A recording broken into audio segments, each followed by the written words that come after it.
So ganito pala yung sitwasyon ng nanganak na stray cat. Yun, kagabi, kasi maulan-ulan at habang nagdi-dinner kami, may narinig si auntie na maliit na pusa.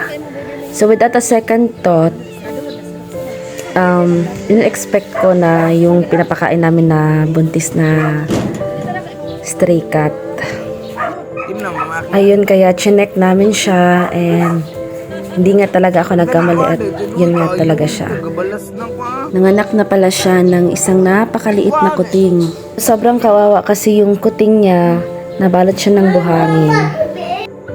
Siguro talagang kakalabas lang nito. At first, natakot talaga kami na lapitan yung anak niya kasi hindi kami sanay sa cat. Baka kasi katulad sa dog na magiging aggressive pag bagong panganak.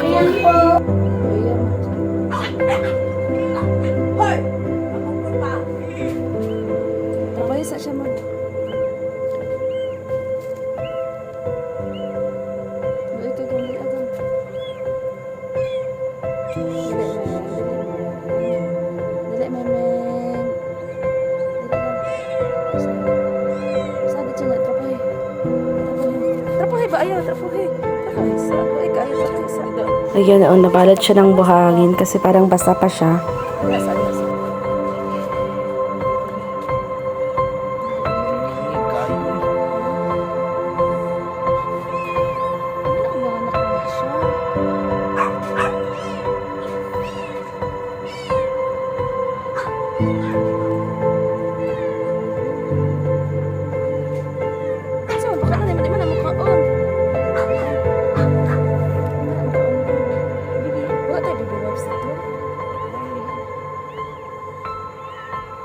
Kaya na tagti siya, be. Baka bas agamay. Sarado ha. Napay baby sa tiyan mo. Ah. Parang naman siguro na. Ayan, at nag-prepare din kami ng whelping box niya para dun niya ilagay yung baby niya.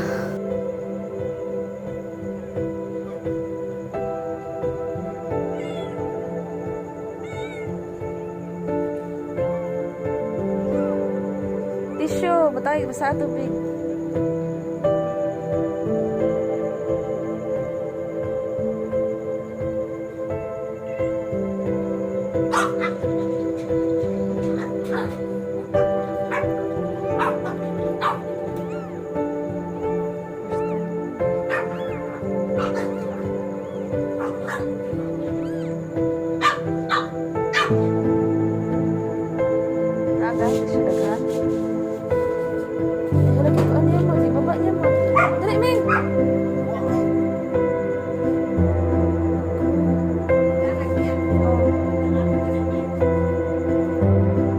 Diyan niya dinala sa damuhan, buti na lang tumila na ang ulan.